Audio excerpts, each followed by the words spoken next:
got these charts that I made to help people kind of visualize what we did in our test.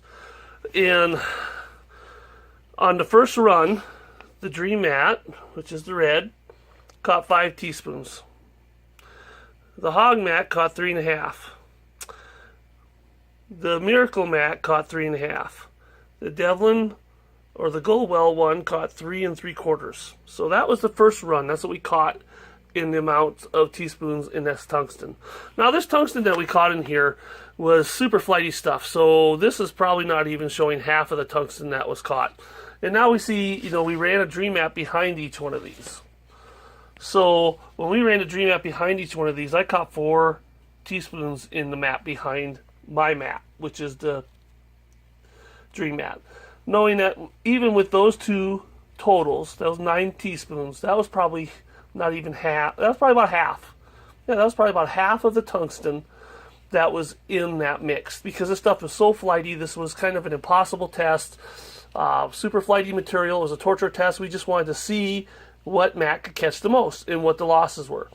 And when we ran the King mat, or the gold hog, we caught 5.5. So we caught more behind the hog than the hog caught.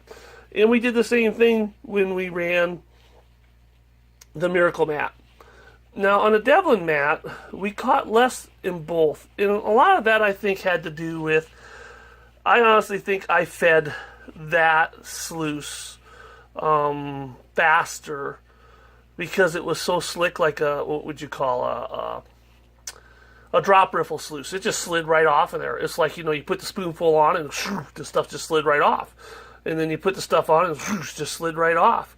And so it gave a real false impression of the feed rate and what it could handle, when really I think what it was really doing was just getting the stuff right off of there. So I think that's what happened on that test. If I would have actually took the time and timed the actual time it took to scoop all that material on there, it was probably a faster feed rate. And I'm just going to say that for what it is.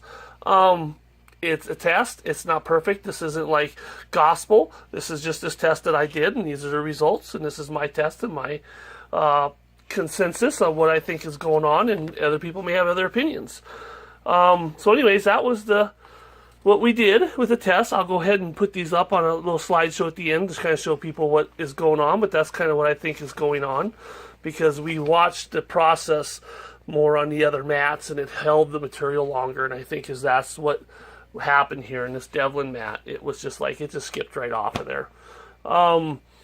Anyways, so that explains the low feed rates. I mean the capture rates, the low amount of capture, because if we fed it slower, we would have a higher capture rate, meaning we would have took more time and captured more gold. Anyways, so that's kind of what we got going on there, and that's just that little report, and so people could kind of put it together in their heads instead of trying to imagine what happened between each 4 videos and put it together. There's kind of what we did. Sweet.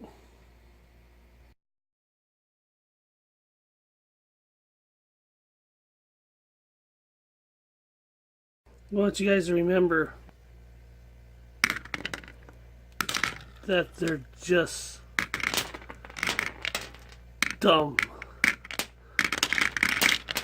sinkers. Just dumb sinkers.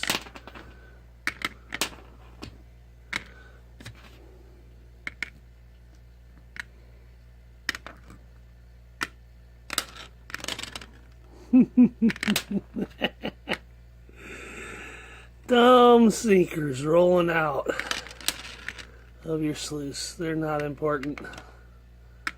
They don't mean nothing.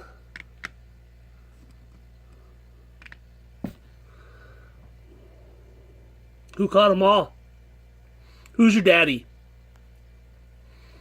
The unicorn.